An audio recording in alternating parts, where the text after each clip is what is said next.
Universal Vishwagurukulam విద్యార్థులందరికీ నమస్కారం. నేను మీ Anji sir, universal academy director. నేను మీకు 100 వీటీజీ సెట్లో భాగంగా 100 మార్కుల పరీక్షలో 20 మార్కులు తెలుగు సబ్జెక్ట్ ఉంటుంది. ఆ తెలుగు సబ్జెక్టుకు సంబంధించినటువంటి సిలబస్ అంతటిని చెప్పడానికి, బోధించడానికి, క్లుప్తంగా బోధించడానికి మన సాయి చక్రవర్తి సార్ గారిని మీకు పరిచయం చేస్తున్నాను. సాయి చక్రవర్తి సార్ గారు ఎంఏ, ఎంఈడి ఉస్మానియా యూనివర్సిటీలో చదువుకున్నారు. ఈ ఉస్మానియా యూనివర్సిటీలో ఉన్నటువంటి గొప్ప వ్యక్తులతోటి మీకు సుపరిచితం చేస్తున్నా. మీరు నోట్స్ పకడ్బందీగా రాసుకొని ప్రతి పాయింట్ టు పాయింట్ చదివి యూనివర్సల్ అకాడమీ తరపున మీరు గురుకులాలకు వెళ్ళవలసిందిగా కోరుతున్నాను. All the best my dear universal Vishwagurukulam విద్యార్థులారా. హాయ్ విద్యార్థులారా, నా పేరు సాయి చక్రవర్తి. నేను మీకు తెలుగు బోధించడానికి వచ్చాను. ఈ యొక్క అవకాశం కల్పించిన universal Vishwagurukulam YouTube channel Anji sir గారికి నా యొక్క ధన్యవాదాలు. ఈరోజు మనం వీటీజీ సెట్లో తెలుగు యొక్క మార్క్స్ మనకు 100కు 20 మార్కులు ఉంటాయి అన్నట్టు. ఈ 20 మార్కులను నేను మీకు క్లుప్తంగా, సున్నితంగా మీకు పూస గుచ్చినట్టు నేర్పడానికి నేను వచ్చాను. నా యొక్క క్లాసులు రెగ్యులర్గా వినండి. నేను చెప్పిన వాటిని అప్పటికప్పుడు నోట్స్ ప్రిపేర్ చేసుకోండి. వాటిని ఏమైనా డౌట్స్ ఉంటే కామెంట్లో పెట్టండి. మేము మీ ప్రతి కామెంట్కు మేము మీకు రెస్పాండ్ అయ్యి మీకు అర్థమయ్యే విధంగా మేము వివరణ ఇస్తాం. ఇక మనం టాపిక్లోకి వెళ్తే ఈరోజు మనం చెప్పుకోబోయే టాపిక్ వర్ణమాల. వర్ణమాల అంటే మనకు తెలుగులోని అక్షరాలు అన్నట్టు. వర్ణమాలలోని అక్షరాల సంఖ్య మనకి ఎంత? 56. వర్ణమాలలోని అక్షరాలను 3 భాగాలుగా మనం విభజించడం జరిగింది. వర్ణమాల మనకు 3 భాగాలు. అవి అచ్చులు. అచ్చులు మనకి ఎన్ని ఉంటాయి? 16. హల్లులు 37. ఉభయ అక్షరాలు 3. అచ్చులు 16. ఇవి స్వతంత్రంగా పలకబడతాయి. వీటికి మారు పేర్లు ప్రాణాలు, స్వరాలు. మనకు వీటీజీ సెట్లో దీనిపైన కూడా క్వశ్చన్స్ ఇస్తారు విద్యార్థులారా. అవి అచ్చులకు మారు పేర్లు ఏంటి అని కూడా క్వశ్చన్స్ వస్తాయి. అచ్చులు ఏమేమిటంటే ఆ, ఆ, ఇ, ఈ, ఉ, ఊ, రు, రు, లు, లు, ఏ, ఐ, ఓ, ఔ. పిల్లలు, ఇవి బాక్సులో ఎందుకు ఉంచాము అంటే వీటిని లు, లు అని అంటారు. కావున ఇవి ఇప్పుడు మనకు వాడుక భాషలో లేవు. అంటే ఇప్పుడు మనం దీన్ని వాడట్లేదన్నమాట.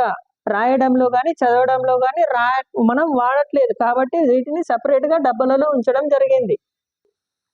ఇంతవరకు నేర్చుకున్న మన సబ్జెక్ట్లో స్టూడెంట్స్ మనకు ఏ విధంగా క్వశ్చన్స్ అడుగుతాడంటే, అచ్చులు ఎన్ని అనే క్వశ్చన్ కూడా అడగవచ్చు.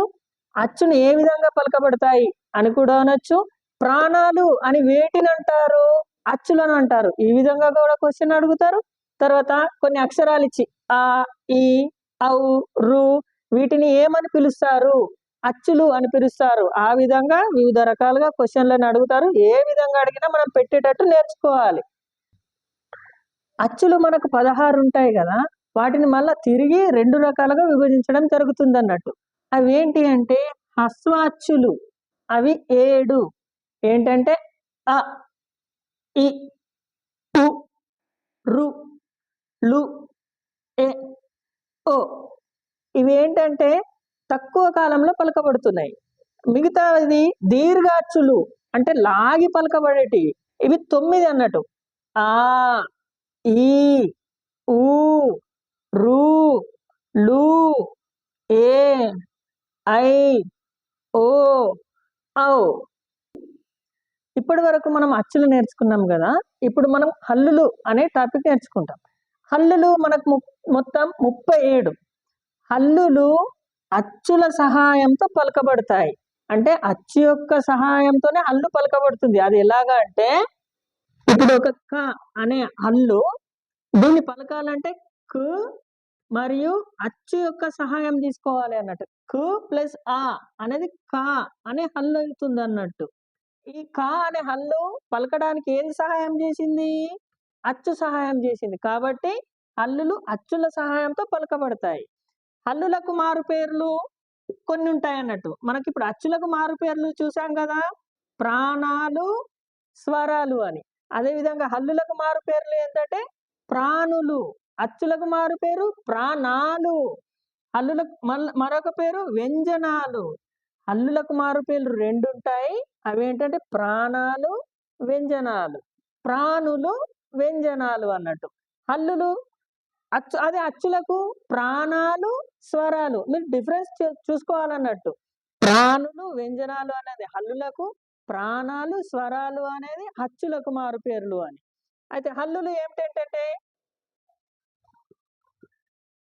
మనకు హల్లులు ఏవేవి అంటే కా నుండి బండిరా వరకు ఉంటాయి అన్నట్టు. అవి ఏంటంటే క, ఖ, గ, ఘ, ఞ, చ, ఛ, ఛ, జ, జ, ఝ, ఇని, ట, ఠ, డ, ఢ, అన, త, థ, ద, ధ, న, ప, ఫ, బ, భ, మ, య, ర, ల, వ, షే, ష, స, హ, అల, అక్ష, బండిర లేదా దాన్ని మనం రౌతి అని కూడా అంటాం.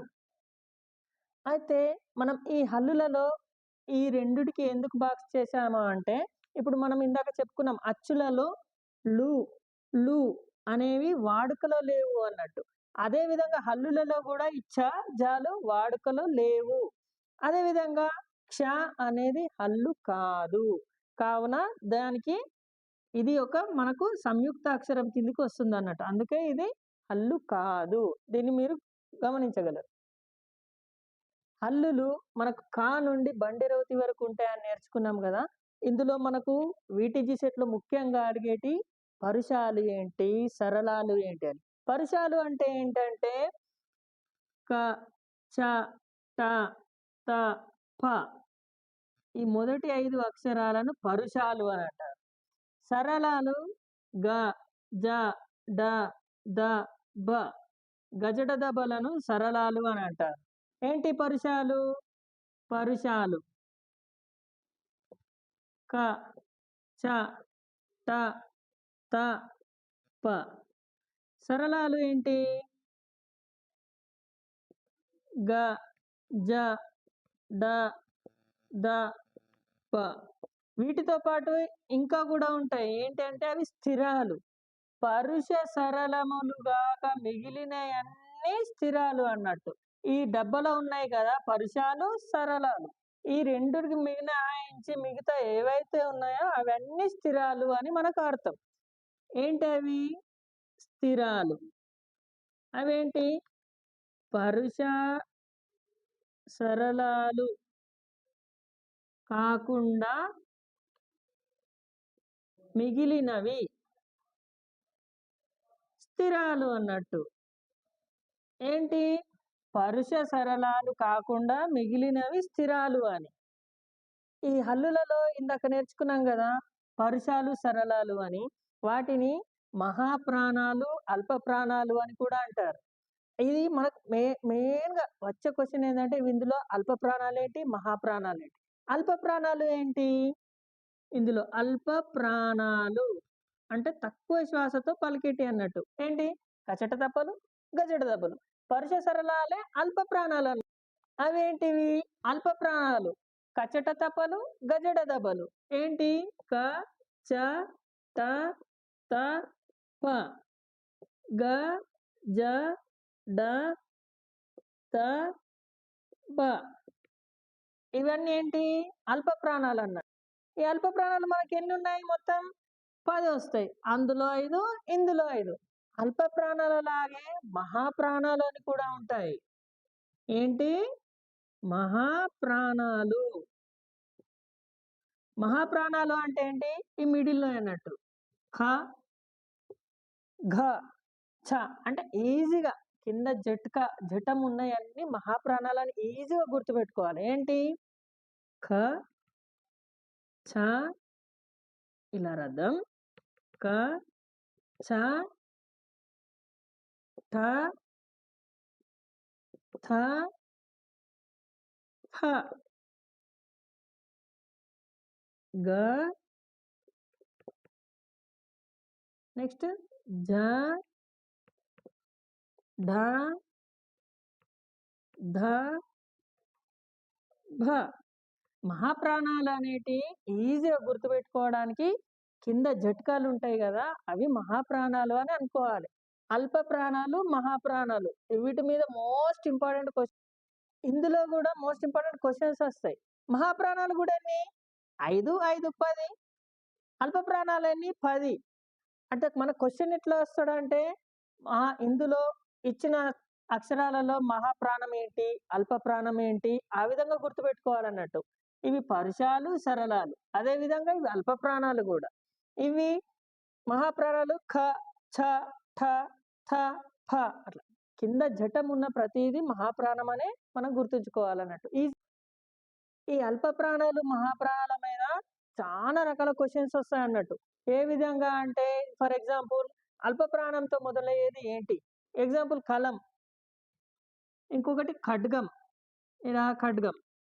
ఇది ఈ 2 పదాలు ఇచ్చి ఇందులో అల్ప ప్రాణంతో మొదలయ్యే ఈ 2 పదాలు ఇచ్చి ఇందులో అల్ప ప్రాణంతో మొదలయ్యే పదం ఏంటి, మహాప్రాణంతో మొదలయ్యే పదం ఏంటి, ఇలాంటి క్వశ్చన్స్ ఇస్తానట. ఇది అల్ప ప్రాణంతో మొదలవుతుంది, ఇది మహాప్రాణంతో మొదలవుతుంది అనేది. వర్ణమాలలో అచ్చులు, హల్లులను ఇప్పటి వరకు డిస్కస్ చేసుకున్నాం కదా. మిగిలిన ఏంటి? ఉభయాక్షరాలు. ఉభయాక్షరాలు ఎన్ని? 3. ఉభయ అంటే 3 అక్షరాలు కాబట్టి అవి కూడా 3 ఉంటాయి. ఇవి అచ్చులు మరియు హల్లుల సహాయంతో పలకబడతాయి అన్నట్టు. ఉభయాక్షరాలు ఏంటేంటి? 0, అరసున్న, విసర్గ. ఇదేంటి? 0, అరసున్న, విసర్గ. ఇవి ఉభయాక్షరాలు అన్నట్టు. ఇప్పటి వరకు మనం వర్ణమాల అనే టాపిక్ ని క్లుప్తంగా నేర్చుకున్నాం. ప్రతి బిట్ కవర్ అయ్యేలా నేర్చుకున్నాం. ఏంటంటే అచ్చులు, హల్లులు, ఉభయాక్షరాలు అనే వాటి గురించి చాలా క్లుప్తంగా నేర్చుకోవడం జరిగింది. వీటిపైన ఎలాంటి క్వశ్చన్స్ అడుగుతాడు, మనం ఎలా చేసినా ఎలా పెట్టాలి అనేది తర్వాత వీడియోలో నేర్చుకుందాం. మిత్రులారా, ఇవన్నిటిని క్లుప్తంగా నేర్చుకోండి. ఎలాంటి డౌట్లు ఉన్నా కింద కామెంట్లో అడగండి, మేము ప్రతిదానికి స్పందిస్తాము. Thank you. Right. Sai Chakravarthi sir గారికి కృతజ్ఞతలు.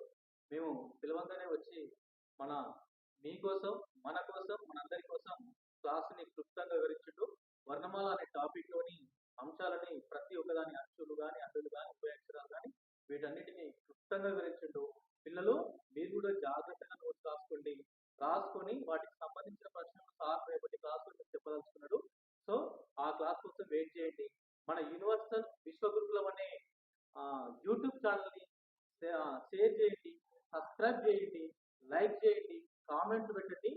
Thank you. ధన్యవాదాలు.